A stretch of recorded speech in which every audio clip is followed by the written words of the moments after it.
The 16th National War Heroes Commemoration was held under the patronage of President Anura Kumar Dissanayake following his arrival at the National War Memorial.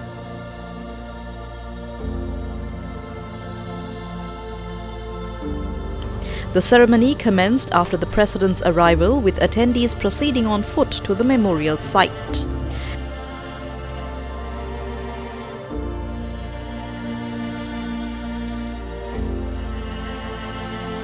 Commanders of the Army, Navy and Air Force, the Inspector General of Police and several officials from the Civil Defence Department were also present at the event. Former Army Commander Field Marshal Sarath Fonseca, former Navy Commander Admiral of the Fleet Wasantha Karannagoda, and a former Air Force Commander Marshal of the Air Force Roshan Gunathilaka also attended the commemorative event. The ceremony commenced with multi-religious observances, followed by the official remembrance proceedings, which were led by the President. Let it be known, loud and clear, we will not bow down to intimidation. Not now, not ever. We will only bow our heads to the truth. We will kneel only before humanity. We will rise in compassion. If we are to truly learn from our past, then we must be a nation unafraid to confront its own mistakes. We must be brave enough to look back not with hatred but with clarity. Our land has absorbed enough blood to stain generations. Rivers of blood have flowed across this country, and with them the cries of countless mothers, fathers, sons and daughters. We have witnessed the unbearable agony of war. We have lived it. We have bled through it. And if we are that people, we must pledge that such a nightmare must never return. If those are our experiences, we must ensure such a situation never arises again. We can only be victorious by fostering peace. We are ready to face intimidation courageously and take bold decisions to promote peace. To the brave soldiers and officers who have carried arms for this country, I say this with deep respect. You have always stood for the defense of peace. Continue that sacred duty. We must create an environment where our children do not have to live with the fear of war. It is an extremely tedious task, but one that must be done. Although it might not be the right time to say this, I must reveal that racial tensions are being incited in the north and south. For what?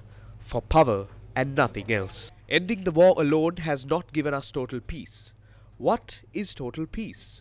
Let us be clear. Ending the war was not the same as achieving peace. Total peace is something far greater. It is the absence of fear in every form. And right now, even as rain falls, people in this country live in fear.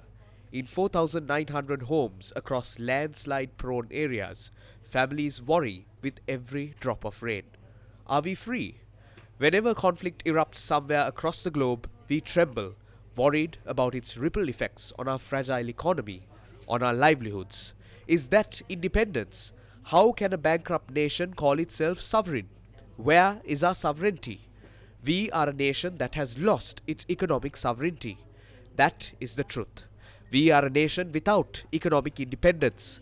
If we are to convert our motherland to a proud nation in the world, we must make this economic transformation. The rule of law must be established at whatever cost. The world must speak in confidence about our country's governance. We must build a nation free of crime and narcotics. We must create a nation without conflict. That is when our motherland achieves total freedom and sovereignty. It should not be a sentence on a piece of paper. It must be made into a reality. We will confidently say this. We love this nation unconditionally. It cannot be shattered.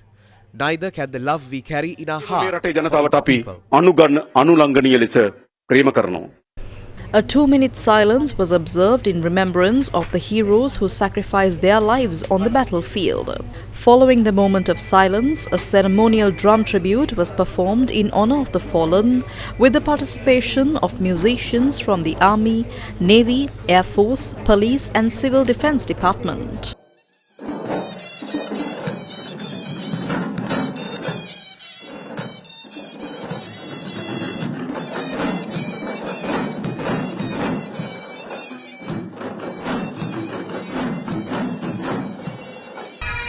The floral tribute ceremony at the National War Memorial commenced with President Anura Kumara Dissanayake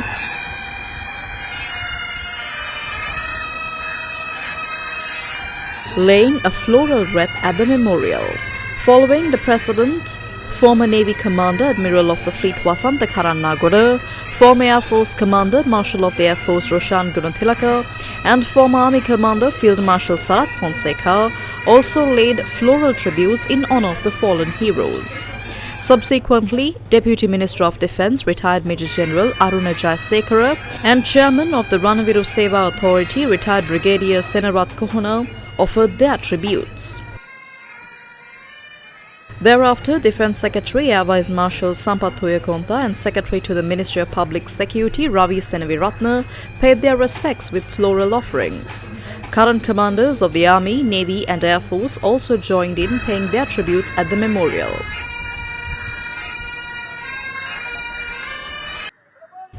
Family members of the fallen war heroes who sacrificed their lives or contributed significantly for the sovereignty of the motherland also took part in the ceremony by laying flowers in their memory.